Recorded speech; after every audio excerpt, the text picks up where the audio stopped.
तो अगर अब हमें डॉम की मदद से एलिमेंट ऐड करना पड़ जाए तो हम किस तरह से ऐड करेंगे? वैसे तो दो तीन तरीके हैं। सिंपली अगर आप इसको डॉक्यूमेंट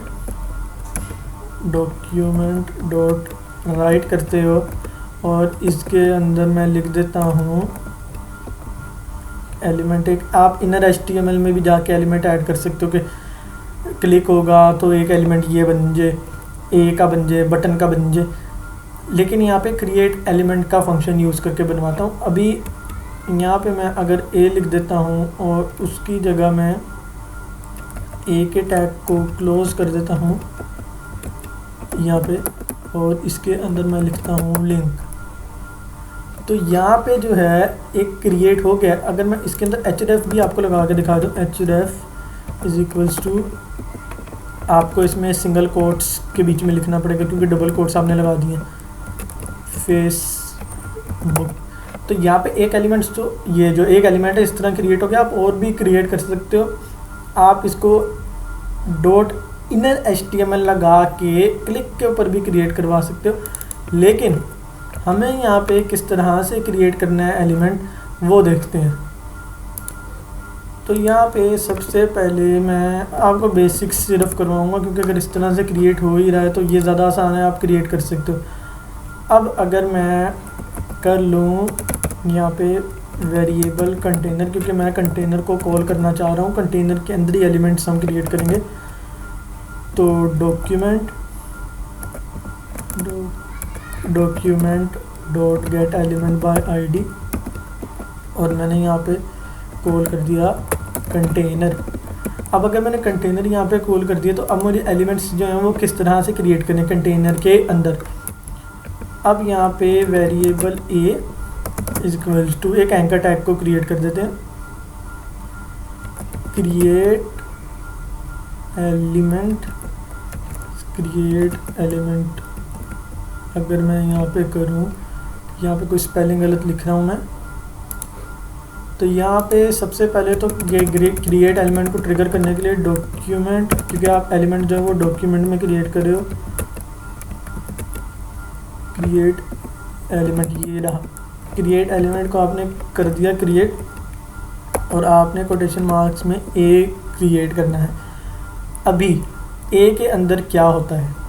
ए के अंदर होता है एक ए डॉट उसका href, आपने यहाँ पे href बता दिया कि ए तुम्हारे अंदर जो href है उसको आप लिख दो www.facebook.google.com कर देते हैं, google.com। आपको लिंक उठा के कॉपी करोगे ना तो वो पे यहाँ पे कॉपी हो जाएगा, उसका भी मसला नहीं है।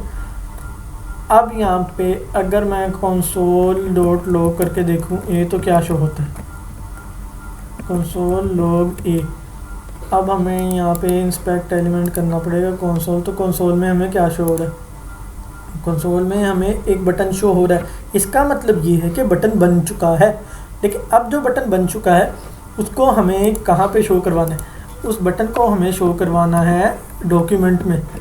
तो कंटेनर, तुम क्या करो, अपने अंदर एक चाइल्ड को अपेंड कर लो। कौन से चाइल्ड को अपेंड कर लो? ए के चाइल्ड को अपेंड कर लो, ठीक है। तो अब यहाँ पे शो क्यों नहीं हो रहा बताता हूँ।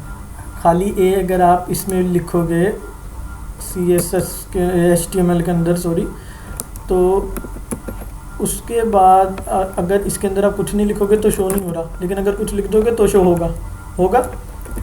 तो इस वजह से हमें जो इसका टेक्स्ट का कंटेंट है हमें उसको भी लिखना पड़ेगा। यहाँ पे अगर मैं लिख देता हूँ a dot text content equal to Google, तो अभी जो है वो शो होना चाहिए। तो इसको अगर हम रिफ़्रेश करेंगे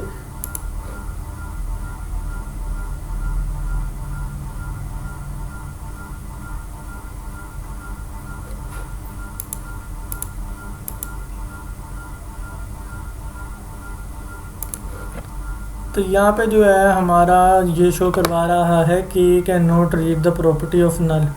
तो इस एरर को अगर हम ठीक करने की कोशिश करें तो नल वो इसलिए शो करवा रहा है क्योंकि यहाँ पे हमने आईडी से कॉल किया और यहाँ पे हमने इसको क्लास दे दी है। तो इसको हम आईडी कर देते हैं तो वो जो है वो शो हो जाएगा।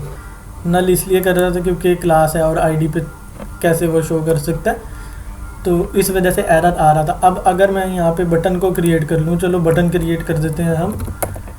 अब यहाँ पे अगर मैं बटन क्रिएट कर देता हूँ तो उसने बटन तो बना दिया, लेकिन यहाँ पे बटन का सबसे पहले टाइप आएगा। मैं आपको भी इसको उसमें भी दिखाता हूँ, इंस्पेक्ट एलिमेंट में किस तरह से शो होता है। तो अगर यहाँ पे बटन का टाइप मैं कर दूँ चेंज करके बटन, और यहाँ पे बटन का नाम गूगल ही रहने देते हैं। अभी इसको एक ही जगह मैं अगर कर दूँ बटन, क्योंकि बटन है तो आप बटन बनाओ, ये नेमिंग में फिर कंफ्यूजन होता है। तो यहाँ पे मैं इसको बटन कर देता हूँ और इसको भी मैं बटन कर देता हूँ। तो अगर मैं इसको अभी इंस्पेक्ट एलिमेंट करूँगा तो वो शो होगा। मैं अब ये आपको दिखाता हूँ। तो यहाँ पे बटन बन गया। अगर मैं इंस्पेक्ट एलिमेंट पे जाता हूँ और अगर मैं इसको इंस्पेक्ट करवा देता हूँ तो यहाँ पे ये जो बटन है ये शो हो रहा है, और बटन का टाइप भी बटन है, बटन के अंदर गूगल है। इसको कंसोल लॉग में नहीं दिखेगा क्योंकि हमने कंसोल लॉग नहीं किया। एक दफ़ा बटन को कंसोल लॉग भी करके देख लेते हैं, console.log बटन। अगर हम बटन को कंसोल लॉग करके देखेंगे तो ये बटन पूरा टैग हमें शो हो रहा है।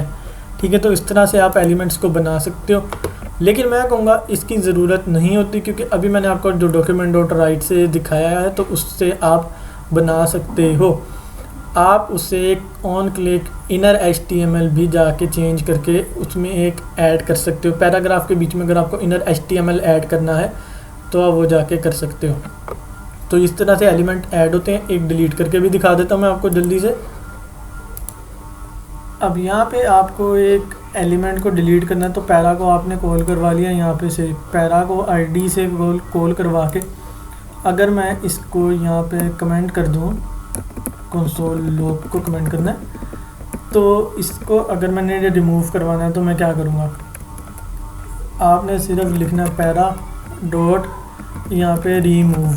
अब पैरा डॉट रिमूव आपने अगर कर दिया तो इसको आपने सिर्फ फंक्शन को बनाना है कि पैरा तुम रिमूव हो जाओ। रिमूव का फंक्शन तुम्हारे ऊपर लग गया।